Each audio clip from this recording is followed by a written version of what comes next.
Nah, lihat sini, sudah? Saya mulai ya. Nah, ini saya harus selesaikan ini. Kita sepakat dulu sampai jam berapa kita? 11. Oh enggak, kalau Anda mau sampai jam 11 silakan saja. Saya setengah 10 selesai lah. Karena ini pembuka ya, pembuka. Kedepan kita akan lebih kompleks karena saya pengen ini dicoba sampai sepekan. Nanti akan melahirkan perubahan. Karena ke depan kita akan bicara tentang riba, tentang macam-macam ya. Itu perlu lebih fokus lagi. Ini yang dasar untuk sepekan dulu. Siap ini ya? Yuk kita mulai. 1. Rizki lewat ikhtiar atau usaha. Saya boleh teman-teman sekalian buka ini ya? Ini udah? Ya. Udah. 1. Yang lewat usaha itu ikhtiar. Ya, buka Quran surah 39, Quran surah 53 ayat 39.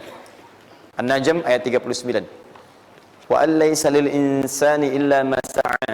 Wa allaysa lil insani illa ma sa'a. Wa allaysa lil insani, bahkan setiap manusia itu, awas, illa ma sa'a, akan mendapatkan rezeki, akan mendapatkan hasil dari apa yang telah ia usahakan dengan sungguh-sungguh. Jadi kalau Anda ingin mendapatkan apapun, mau dapat pahala, dapat rezeki, dapat ini, dapat itu, maka semua bergantung yang pertama pada tingkat kesungguhan usaha Anda. Usaha yang serius, yang sungguh-sungguh disebut dengan sa'a, yas'a, sa'yan.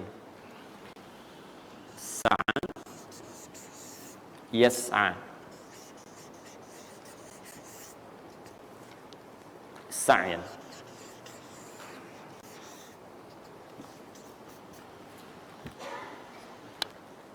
Ini sa'a, yas'a, sa'yan tidak disebutkan dalam bahasa Arab kecuali menunjuk satu usaha yang sangat serius, sungguh-sungguh.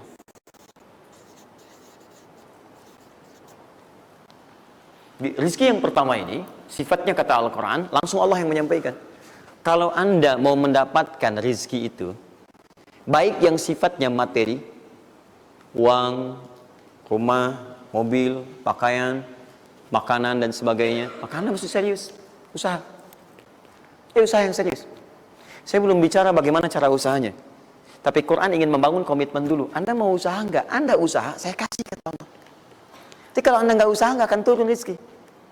Ya, enggak ada rezeki turun dengan cuman diam aja, enggak ada. Anda mesti usaha. Saat saya berada di Mesir, ada dua mahasiswa itu saling, mereka paham Quran. Mereka diskusi ingin membuktikan kebenaran Quran. Yang satu cara berpikirnya benar, yang satu keliru. Yang satu berkata, Allah kan sudah jamin rezeki kita akan diberikan, ya kan? Sampai kita wafat sempurna rezeki. Jadi nggak nyari pun pasti dikasih.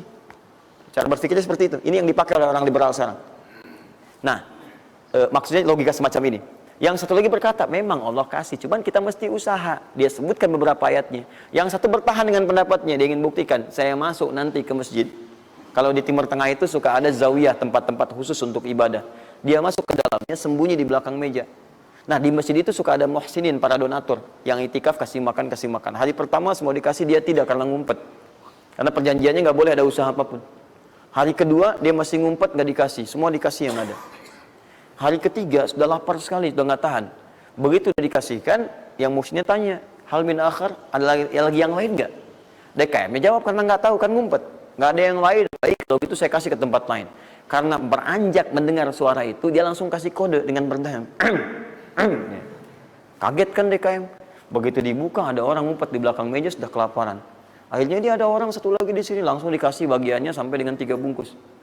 Begitu dikasihkan itu, teman yang kedua tadi yang mengatakan mesti ada usaha, langsung mengejar pada teman yang bersembunyi. Dan dia katakan, kan saya bilang dari awal, rezeki itu mesti dicari, walaupun dengan sama. Saya juga sama, Ustadz pemateri misalnya kan, begitu kehausan ya, kan? Nah, misal, panitia datang, macam-macam lah. Misal. Enggak, itu contoh. Saya nggak biasa ceramah sambil minum. Ya.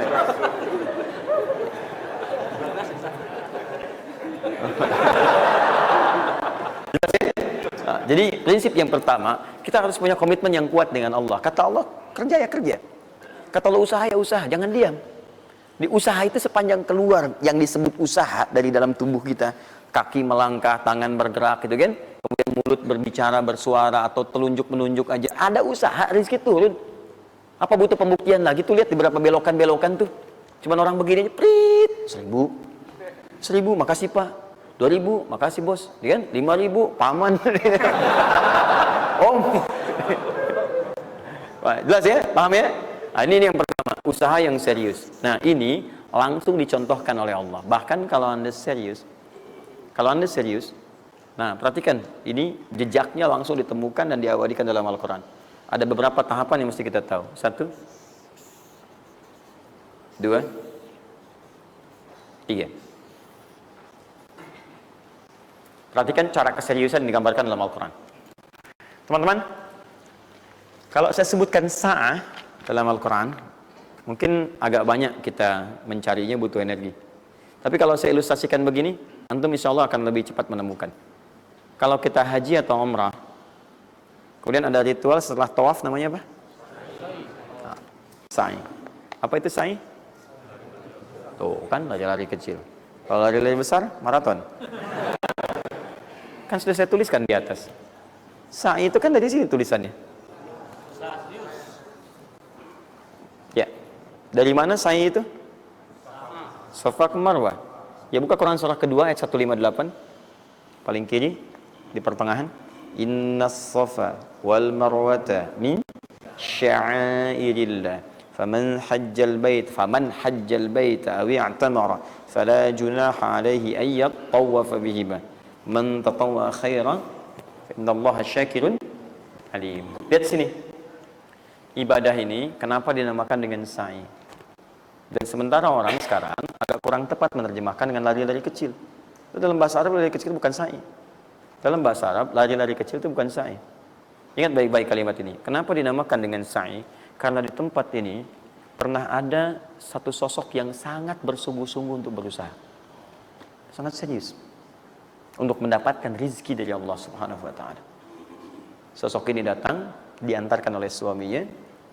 Kemudian ketika diantarkan, ternyata ini yang paling menarik. Ini yang saya berikan 3 panah ini.